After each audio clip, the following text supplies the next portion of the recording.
Alrighty, here we go. Thank you for your patience. That should be our new intro for Purple Update Live. I'm your host, Joe Johnson, owner of purplePTSD.com, VikingsTerritory.com, and PurpleTerritoryRadio.com. As I said, I've been off the last couple days. I try to get onto the show to chat with you guys every day, but that obviously wasn't the case this week. There's a lot to talk about, actually, in regards to the Packers game. I'll give you my thoughts on the Chargers game, even though I did the post-game show, and how I feel about the team as of right now, how I feel about the Packers game, how I feel about the Pro Bowl, how I feel about the All-NFL team, the top 100 NFL players of all time team. I also wrote an article this week on VikingsTerritory.com, essentially highlighting an article from a website called LombardiAv.com. It's one of the fan-sided sites. So, like, SB Nation has different local sites for every team, like Daily Norseman. Fansided does the same thing. They all have kind of quirky names or hyper specific team oriented names to kind of hide the fact that they are national. And there's nothing wrong with that. I mean, they hire national or local guys. They do a lot of good work. I clearly really like this article that was written by, let me find the author because I sourced it. Essentially, the story goes this way. When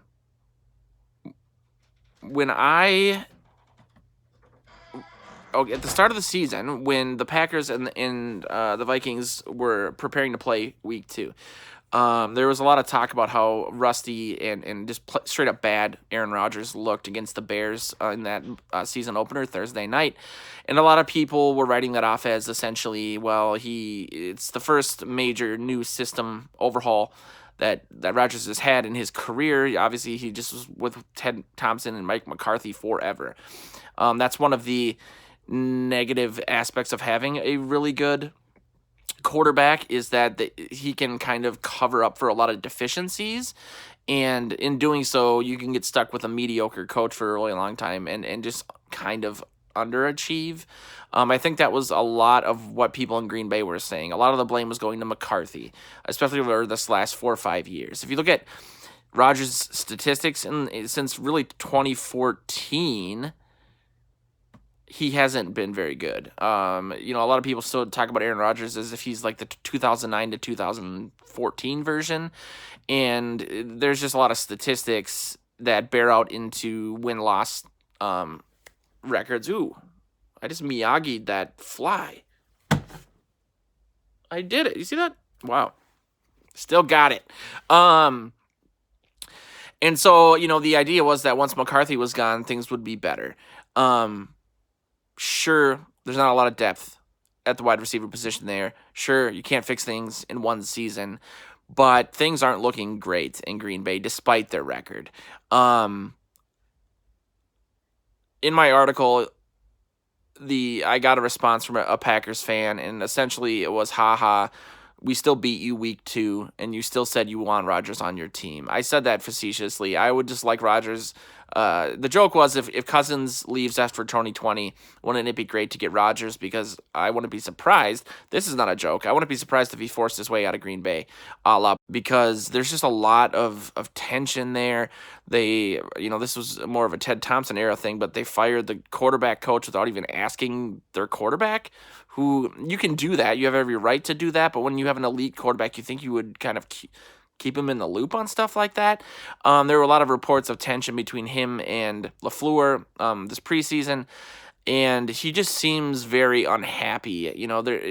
He's not playing great. The Packers' pass offense, I think, is 22nd in the NFL. They're 7 spots behind the Bengals. This isn't the high-powered offense everyone thought they'd be getting with LaFleur and this Kubiakian system, and you have, granted, the wide receiver depth isn't great, but they have, good tight ends, and it's not like Rodgers hasn't elevated the people around him previously. Jordy Nelson was great. But he also was a huge beneficiary of Rodgers. We'll talk that concept we'll talk about in a little bit. Um, Randall Cobb, for example. Guys like Tom Brady do that. That's always been kind of the differentiating factor between elite quarterbacks and good quarterbacks. I've always said Cousins can be an elite statistical quarterback with these guys around him, but I don't think he necessarily would go to a team with mediocre guys and elevate them to elite status with their statistics, fantasy wise or in general. I would argue that Rodgers isn't doing that anymore either. The article in question from Lombardi Ave, though, is called Packers. Aaron Rodgers is the problem in Green Bay, and I could not agree more. I wonder if that shows up backwards for you guys on my screen. Let me know in the chat. It essentially just talks about a lot of the stuff that I talked about in my week 2 article, which was, it's me, Jeff. Tang, you made it, man. Sorry I've been gone. A lot of stuff going on. Good stuff, but it's been crazy busy. My week 2 article was originally titled Aaron Rodgers isn't Aaron Rodgers anymore, and I changed it to despite the hype, the Vikings have nothing to fear in Green Bay. If you read that article, which is linked in the article I wrote this week, which I think the headline was finally even Green Bay media is admitting Rodgers isn't Rodgers anymore. So I went back to that original title. They talk about that statistic, the passing offense. They talk about how long he holds onto the ball. They talk about some of the weird decisions that he makes, that he's become so conservative that he's basically refusing to make throws unless he can guarantee they're a perfect throw. I don't know what that is. I don't know if he's just gun shy or if he's really protective of his numbers and he doesn't want to throw a lot of picks, or if he doesn't have confidence in his wide receivers or the play calling. It doesn't really matter. I mean, at this point, things aren't as great as they seem in Green Bay. I mean, everybody calls them like on Bleacher Report. Even fans of them are saying, they're a fraud, they're a one and done team, so on and so forth. I mean, even their defense isn't even playing that great. And so, point being, I again don't really fear the Packers. I have been going back and forth and jostling with the idea of whether or not the Vikings should get the 5th seed or the 6th seed. The 5th seed would get you a game against the winner of the NFC East, which obviously is the weakest division in the NFC, or getting the 6th seed and rolling the dice and saying, okay, we'll either play the Packers or the Saints. I believe we would play the Saints if we beat the Packers, because they would then fall to the 4th seed. Or no, the 3rd seed. Yeah. So the Saints would get the bye. No, yeah, that would mean the Saints would get the bye. We would play the Packers. So beating the Packers would, I think, I'm right on that. You guys can check that for me. But that would mean the Saints would get the first round bye with maybe the Niners. So on and so forth. I really don't want to play the Niners or the Saints, but we're eventually gonna have to play one or both. Well, one. I don't know. I don't know how the playoffs work. Clearly, I'm just spitballing here. But the point is that I don't think it's just me shitting on Rodgers for the sake of doing it for effect, or because I'm a Vikings fan and I have to do that. I just don't think he's got it anymore, and I don't know why, but I think he's extremely unhappy in Green Bay, and I think that the Vikings will be the beneficiaries of that. Then how do you juxtapose that with their 11-3 record? Well, there's a few factors there. I mean, they've beaten a lot of bad teams, just like the Vikings have, but they don't beat them as emphatically as the Vikings do. That Vikings game, they should have lost. They do get a lot of calls. They do. I mean, I'm sure somebody on 538 could figure out like the ratio of calls that they're getting. And they're doing enough to win, but they're beating teams like Washington 20-15. It's not like they're just smoking all these teams and they're like really, really good. Outside of that, you would think that, it was very strange, and maybe I didn't delve into it too much, but Rodgers coming out in the media and complaining after they lost to the Chargers that the team needs to like be more professional and look at like their pregame rituals and what they're doing when they're on the road. That doesn't sound like a team that's 11-3. That sounds like a team that's under 500. You know what I mean? Like that's the first loss that they'd had in a while, the third loss on the season. Why would you? I know it was not a great game, but why would you come out and put your teammates on blast like that? It's just it seems like, again, all is not well in Green Bay, and I could not be happier about that. I think there's going to be a lot of dysfunction there this offseason after they lose in the playoffs. And hopefully that'll mean that people lazily in the media just pick them to be the de facto NFC representative for the Super Bowl, because they always, just because they have Rodgers, they're always in that conversation. And my argument is that he hasn't been the same guy. I have a lot of statistics to back that up in both articles, mainly the first one. So I implore you to check that out. But his record, the win-loss record on the road is, I think, at 500 or around there. Since 2014, back then they had like a 75% winning percentage over the course of the 5 years from 2009 to 2014 when they won the Super Bowl, when he was an MVP. And since then, they've been a lot more average to in some seasons bad. Rodgers had his worst season as a pro last year, so on and so forth. So I really think the Vikings are going to run over them on Monday night. I don't know what you guys think. Maybe I'm just, it's wishful thinking wrapped in statistics, which I really try not to do. But I'm interested in your guys' thoughts, even though by your guys I mean Tang. I don't expect a huge audience to be here because I just randomly pop up after not popping up for 3-4 days. Tang asks my thoughts on the Mattison and Boone duo if Cook isn't active. So that's actually one of the topics that I had for today. Mattison did not practice today either. Obviously he didn't play last weekend. He has an ankle problem. So at this point, it's looking like Boone and Abdullah. There was a lot of reports coming out on ESPN from Adam Schefter today that said that Cook is not unlikely to play Monday night, which I find very surprising. That I kind of feel like maybe that's subterfuge, just in that Zimmer is very, very tight-lipped about this kind of thing. So to leak that to the media 4 days in advance maybe seems like sneaky tactics to me. If they're telling the truth and this isn't something that can get worse, but is mainly a pain management issue, how do you know 4 days from now that he can't play? If it can't get any worse, why is he leaving multiple games with it, though? Is another point. He left the Seahawks game, he left the Chargers game. If it can't get worse and it's a pain thing, sure, he can maybe miss some plays because it hurts really bad, but it rationally, it sounds like it does get worse. You know what I mean? Because he's leaving these games. If it was just pain, the pain would subside and he would go back out there. But if it's tender, by definition, that's also worse.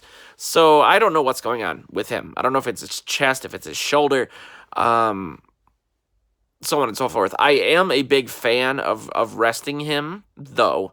Dressing him, but resting him. Doing sneaky things to make the Packers prepare for him, and then having him come out, but not necessarily playing him unless you need to. Because the last thing we need is him leaving a playoff game because this flares up because he gets hit weird or he falls on the turf weird. They need all hands on deck for the playoffs. They're going to be on the road. What better to quiet a crowd on the road in the playoffs than power running? And so I am a fan of him not playing. I'm not a fan of letting that be known publicly this far in advance of a Monday Night Football game, especially one with as much importance as this one. But I think Boone proved a couple things. I think he proved that he is a at least RB2 level guy in the NFL, and he deserves that role. I think that he showed that he can really be efficient, and not even just efficient, but good in the right system. And in that vein, I think it proves that, Gary Kubiak and Rick Dennison have done amazing things for this run game. And so We saw him with, like a 4.3 yards per carry average last week when he got his chance. He got 2 touchdowns. I don't want to take away from what Dalvin does because he is special in that he takes advantage of what's given to him, obviously, just like Boone has, but he also has that extra level where if a play gets shut down, and we've seen that like on 1st and goal a couple times this season, he pushes through and wills himself into the end zone. I don't think Boone is obviously on that level, but he's more than good enough to get the job done, especially against the Packers. Would I love to have Dalvin? Yes. Do I think that because the Vikings probably won't win the division, we should race him back too early and then risk him leaving the game early or midway through or whatever in the playoffs? No. But it's a bummer. I mean, I would love to see Alexander Mattison out there as a full-time back too because he's done some really special stuff this season as well. And I haven't heard much. I know he's not practicing, obviously, but I don't know if he'll be unavailable. But I've always been an Abdullah fan, so I know he has trouble holding onto the ball, and that concerns me a little bit, especially in a big spot game like that. But he's got a lot of familiarity with the Packers. He played for the Lions. And he's able to really do special stuff when the ball gets in his hand from time to time. So if he ends up getting 5 to 10 carries, he could really prove his worth as well. But it's just good that we have a guy like Boone because he's been described as the preseason Hall of Famer, and he does amazing things in the preseason, and I think we'll continue to see that on Monday night. So I'm not super concerned about it. I just want to make sure that Cook is obviously available for the playoffs. Joe Kellen DeVries says that I think if the pass rush shows up, then the Vikings will be fine. I agree with you. And I think that there's a high probability that will happen because I do think that the front seven had their best game of the season, or at least the best game since they kind of started playing poorly against the Chargers. They didn't really show up on the stat sheet. I think they had 2 sacks on Phillip Rivers, but they were all over the place. Eric Kendricks had an amazing game, ironically, the same week that he doesn't make the Pro Bowl, which is all the proof you need that the Pro Bowl sucks. I mean, I'm sure he'll make it as like a coach's decision or whatever, however that works. And maybe Cousins will as well. But it's a joke that Kendricks didn't make it. It's a joke that Cousins didn't make it. It doesn't surprise me. Cousins has a very bad reputation nationally. A lot of people don't like him. They think he's all garbage time, so on and so forth. And a lot of these people voting only watch their own team. I just think they need to completely restructure how the Pro Bowl works. Obviously, you want fan participation, but it has to be weighted somehow differently because Aaron Rodgers made the Pro Bowl because he's Aaron Rodgers for the same reason that they're the de facto in the running for the Super Bowl every year, even though there's no proof for they were last year. They were terrible last year. They made no improvements in the offseason. They were running an organization in 2018 that doesn't get any free agents. This isn't, the Duluth Eskimos. You can't run an organization that way. Sure, you can't also run it with only free agents, but you have to have a mix. It's insanity. So I hate the Pro Bowl. I used to like it when like Mott's would go, or when they did like quarterback competition stuff, which I know they've brought back. But if anyone out there is about my age or older, they might remember the game NFL Quarterback Challenge on I think it was on Super Nintendo, but I had a Sega Genesis, and it had all these really cool just little like throwing at moving targets and doing like Mortal Kombat, rub your knuckles on the controller, get all these blisters to see how far you can throw the ball. I like stuff like that. I think skills competition stuff is always the most interesting. Seeing who has the strongest arm, seeing who can throw from their knees, that sort of thing. But Cousins deserves it. Kendricks deserves it. And for those people that say, like, don't spend time even talking about it because who cares about the Pro Bowl, I think it is important for these guys. I think it helps them with contract renewals. I think it helps them with sponsorships because it gets their name out there more. There's a very big financial incentive to be a Pro Bowl player. And these guys, my dad has always told me growing up, I used to get mad when Greenway wouldn't make it. And he goes, he'll make it next year. The guys always make it the year after they deserve it. Maybe that's true for Kendricks. And hopefully none of our guys will go because we'll be resting up for the Super Bowl. But it's just irritating. I do have a big chip on my shoulder about national coverage of our team. I feel like, one of the bigger draws to bringing Favre in, outside of the fact that I thought we were going to win the Super Bowl, was, man, we're going to get a ton of coverage on ESPN. I am so sick of waiting all day, because my favorite thing in the entire world to do is watch the Vikings win and then just watch highlights all night and ruminate in it. And they're always the like 30-second quick highlight before the commercial break. You wait for the entire show. It's like the commercial break before the end of the show, and then it'll be like, oh yeah, and then the Vikings beat the Packers 200-0, and here's one play, and we'll be back. It's like, God, give us some shine. I almost told you guys a really embarrassing and credibility ruining story in that regard. I will tell you that one day, and it involves Johnny Manziel. I don't want to get into that. But yeah, I think the pass rush will be fine. I think the Vikings will be fine. I'm really just not too worried about Monday night. And lastly, the thing I wanted to talk to you guys about was the all NFL team. They announced the first 10 players of the 100 a couple of days ago, and the only receiver on that list was not who most people expected. I know you guys know this, but I'm sure everyone expected Jerry Rice to be on that list, but it was actually Randy Moss, and I think that is awesome. I would not be doing this right now if not for Randy Moss. He was what made me understand the passion and the emotional vulnerability of being a Vikings fan the way my dad was. I never understood it. I was really into hockey when I was younger. I watched football. I liked the Vikings. I thought I loved them, but it wasn't until that preseason when they went undefeated and I saw Randy Moss doing things that I'd only ever seen. I can't even say I saw it in video games, because back then NFL 2K hadn't come out yet, and I was used to playing Tecmo Bowl, where the ball all of a sudden makes you way slower, like Blades of Steel too. Like the puck or the ball must weigh 100 pounds, because you have to run diagonally to zigzag once you get it, because apparently it slows you way down. Yeah, I'd never seen a player do what he did, and there hasn't been one since. He changed the NFL. He changed defenses. You could argue the Tampa 2 wouldn't exist without Moss. And my argument always has been that he is better than any wide receiver that's ever played the game. In what matters, I guess, his stats are second to Rice's, but he had a way shorter career. Rice had the work ethic to really do a lot of things. I think he was close to like Antonio Brown in his ability to run routes and get open. He was a master of the game, bar none.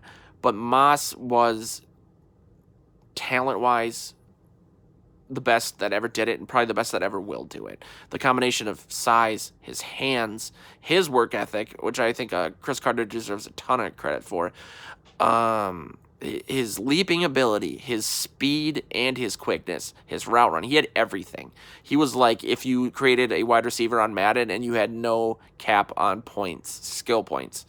He was perfect. And the difference between him and Rice is Rice came in, he had Joe Montana for a long time, and that was followed up with Steve Young. So he had two of the top 10 quarterbacks ever as his quarterbacks for the majority of his career, especially the prime of his career. Moss had Randall Cunningham, Brad Johnson, Jeff George, Spurgeon Wynn, Todd Bauman, Gus Frerotte, Dante Culpepper, Brett Favre for 3 games.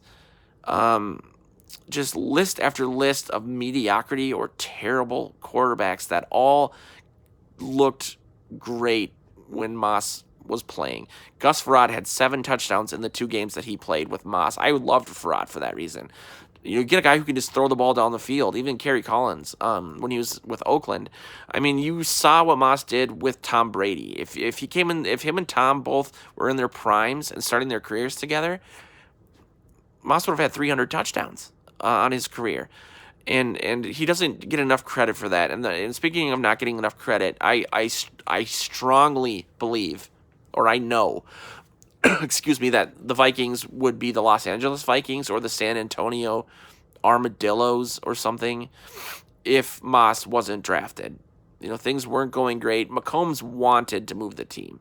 He didn't care about anything but money. He ran the team as solely a business and not as something that, gives back to the community or that needs to win. I mean, I remember when Moss walked off the field with 2.6 seconds left and the Vikings were doing an onside kick against the Redskins. He got a ton of shit for it. What people at the time didn't understand was the season before that, the Vikings started 6-0 and then missed the playoffs. The season where this happened, they started 5-1 and were on the verge of missing the playoffs again. And the reason they were missing the playoffs is because McCombs refused to invest in the defense. And he would tell people in the media, I think we have a championship level defense, despite the fact that they were so far under the salary cap and spending that they were fined for it. That's why Moss was frustrated. He felt like he was stagnating and wasting all of this talent on a ownership that did not care about anything but dollars. And the best way for McCombs to cash in on and make the most money would have been to move to Los Angeles. And before Moss came here, even though the teams had been making the playoffs, they had Chris Carter, they had Dennis Green, who made the playoffs in 8 of his 9 seasons. There were all those threats of blackouts, and because the Metrodome wasn't selling out consistently. Then you get Moss. Then there's all this purple pride, which I hated because it was Mahomes' thing. And things turned around. There was excitement. Every game was a sellout, more than a sellout. People are selling tickets on the street. They always do that now, but there were open seats. Back then we had corporations buying up 10,000 seats. General Mills just bought the final 5,000 seats as a thank you so people can watch it on TV. Younger people don't even remember that struggle of whether or not we're even going to be able to watch the game this weekend. And so I think Moss deserves credit for being special, for being the best wide receiver of all time, and for keeping the Vikings in Minnesota. Because, man, oof. Again, I wouldn't be here doing this. I would probably be calling in collect from a prison phone for things I will not say. Tang says Rodgers is going to carve up our secondary unless the D-line bails them out. I don't even really agree with that. And that maybe that's the first time we disagree. I mean, I do think that they need to bring pressure, consistent pressure. I do think that the front seven is going to be really important, and even throwing in the safeties for blitzes and doing maybe some even double-A gap stuff, even though I know Zimmer doesn't like that. But I just don't think things are going that great in that regard for Rodgers. I mean, I think you can look at the Bears games, both of them, as a template as to what to do. Now, obviously, it's a 3-4 versus a 4-3 argument there, and they have a guy like Khalil Mack who, it'd be like having Barr rush the passer on every down as opposed to rushing them on 22% of the time. But it just, he looks disjointed, and I do think that he's doing a huge favor to the Vikings because he is holding onto the ball longer than he ever has. And because of that, there's going to be a lot of opportunities for sacks and for the crowd getting really crazy and disrupting the snap count, so on and so forth. But again, the Packers' pass offense is 22nd in the league. I'm not really afraid of it at this point. And I'm actually more concerned about their run game than their pass game at this point. But we will see. I'm actually in the Fantasy Football Championship for our internal league, and so I do have Aaron Jones, and I am starting him. And so I'm a little conflicted there because I've never won a Fantasy Football Championship. Even I've gone undefeated in the regular season twice. One of the times was 2007 when I had Moss and Brady, when they had a combined 75 touchdowns, and I lost in the first round. Ugh. And so anyway, but I agree with you. We do need pressure, consistent pressure. And I think we'll see that. I do. I think he's just holding on to the ball too long. He's, the problem with Griffin and Hunter is, and I've talked about this on the show a few times, but they were at 1.1, number 1 and number 2 in pressures, but their sacks weren't on par with that. And that's because a lot of these quarterbacks were getting rid of the ball quickly or stepping up into the pocket and getting rid of the ball relatively quickly. That's not to say that Rodgers can't do that. but he just hasn't been. And so I think he's going to be doing, I wouldn't be surprised if the Vikings got 6 sacks minimum on Monday night. That's my big take of the day. But I will be back tomorrow and the rest of the week, and we'll have a fun time chatting Monday night. And so I appreciate you guys hanging in there with me being off the last couple days. And I will see you tomorrow. Oh, yeah, and if you haven't subscribed, follow. If you could share this show if you like it, the more audience participation, the better. Even though I do like hanging out with Tang every day. So